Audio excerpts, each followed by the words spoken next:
वा कॉपी करताय. आजकाल काकीला नाव सांगणारच.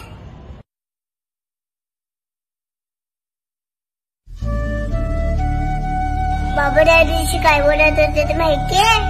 आता देश कमकुवत झालाय, त्याला भ्रष्टाचाराची वाळवी लागलीये. मला नाही माहित ते कशाबद्दल बोलत होते.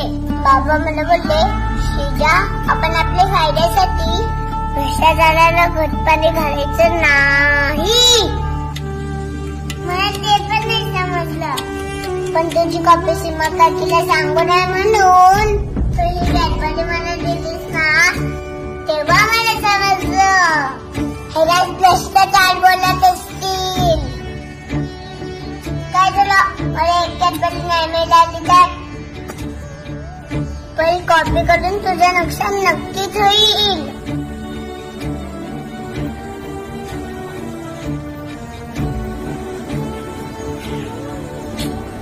काय करते?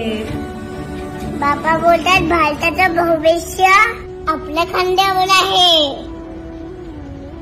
म्हणून खांदे बलवान करते.